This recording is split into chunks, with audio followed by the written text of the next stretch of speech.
दोस्तों, कहते हैं कि विश्वास पर तो दुनिया कायम है।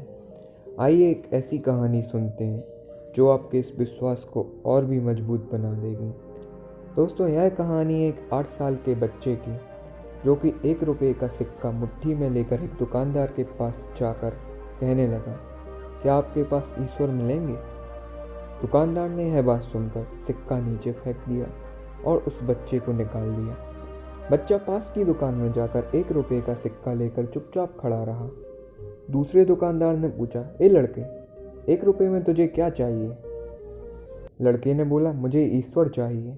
आपके दुकान में मिलेगा क्या? दूसरे दुकानदार ने भी उसे भगा दिया। लेकिन उस अबोध बालक ने हार नहीं मानी। एक दुकान से दूसरी दुकान, दूसरी से तीसरी, ऐसा करते करते कुल 40 दुकानों के चक्कर काटने के बाद आखिर उसे एक बूढ़े दुकानदार के पास में पहुंचा। उस बूढ़े दुकानदार ने पूछा, तुम ईश्वर को खरीदना क्यों चाहते हो? क्या करोगे ईश्वर लेकर? पहली बार एक दुकानदार के मुंह से यह प्रश्न सुनकर बच्चे के चेहरे पर आशा की किरणें लहराईं। लगता है इसी दुकानदार पर ईश्वर मिलेंगे। बच्चे ने बड़े उत्साह से उत्तर दिया, इस दुनिया में माँ के अलावा मेरा और कोई नहीं है। मेरी माँ दिन भर काम करके मेरे लिए खाना लाती है। मेरी माँ अब अस्पताल में है। अगर मेरी माँ मर गई तो मुझे खाना कौन खिलाएगा? डॉक्टर ने कहा कि अब मात्र ईश्वर ही तुम्हारी माँ को बचा सकते हैं। क्या आपके दुकान में ईश्वर मिलेंगे? उस बूढ़े आदमी ने कहा, हाँ मिलेंगे। कितने पैसे हैं बेटे तुम्हारे पास? सिर्फ 1 रुपया है।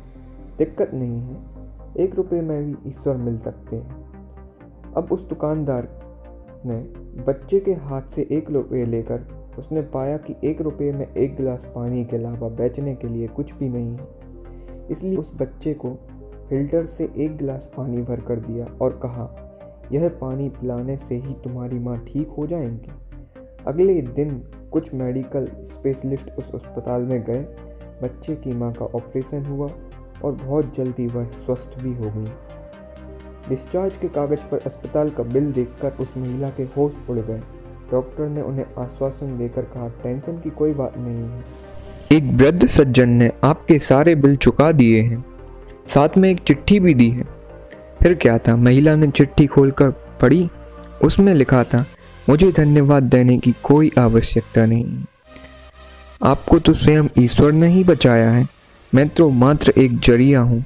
यदि आप धन्यवाद देना चाहती हैं तो अपने अबोध बालक को दीजिए, जो मात्र 1 रुपया लेकर ना समझों की तरह बाजार में निकल पड़ा था ईश्वर को ढूंढने के लिए। उसके मन में दृढ़ विश्वास था कि एकमात्र ईश्वर ही है जो आपको बचा सकते हैं। विश्वास इसी को कहते हैं। जी हाँ, विश्वास इसी को कहते हैं। ईश्वर को ढूंढने के लिए, नाम के लिए करोड़ों रुपए दान करने की कोई आवश्यकता नहीं होती। यदि आपके मन में अटूट विश्वास हो तो वे तो 1 रुपये में भी मिल सकते हैं। दोस्तों, यदि आपको हमारा वीडियो पसंद आया तो हमारे चैनल को लाइक कीजिए, सब्सक्राइब कीजिए, शेयर कीजिए और हाँ, बेल आइकन प्रेस करना बिल्कुल भी मत भूलिएगा। धन्यवाद।